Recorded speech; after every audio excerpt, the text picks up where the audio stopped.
Shri Harikrishna Heights येथे अत्यंत व्याजबी दरात 25 अमेनिटीज आणि प्रशस्त पार्किंग सह 2 आणि 3 BHK रेडी पोझिशन फ्लॅट्स उपलब्ध। बुकिंग साठी संपर्क पार्श्वनाथ प्रोजेक्ट 9090787833।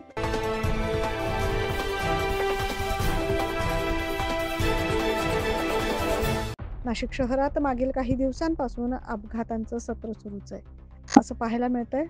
शनिवारी रात्री 10 ते 11 वाजेच्या सुमारास बस चालकाचं नियंत्रण सुटल्याने बस थेट महामार्ग बस स्थानकाच्या फलाट क्रमांक 6 जवळ असलेल्या चौकशी कक्षाला जाऊन धडकली। या अपघातात एका तरुणीचा जागीच दुर्दैवी मृत्यू झाल्याचं समोर आलं, तर दोघे जण गंभीर जखमी झाले। अंजली तारकोंडा असं मृत तरुणीचं नाव आहे। सध्या जखमींवर नाशिकच्या जिल्हा रुग्णालयात उपचार सुरू आहेत। सदर ई बस ही राज्य परिवहन महामंडळाचे खासगी तत्वावर घेतली असून बसचा चालक देखील खासगी कंपनीचा मालक असल्याची माहिती समजते। या प्रकरणी नेमका कोणाचा दोष याबाबत तपास सुरू आहे। या प्रकरणी रात्री उशिरापर्यंत मुंबई नाका पोलीस ठाण्यात गुन्हा दाखल करण्याचं काम सुरू होतं। अशा प्रकारची विचित्र दुर्घटना घडल्याने आता बऱ्याच गोष्टींचा नव्याने विचार करण्याची वेळ आली आहे। घटनेचा पुढील तपास मुंबई नाका पोलीस करतायत। न्यूज महाराष्ट्रासाठी प्रतिनिधी वैभव कुके।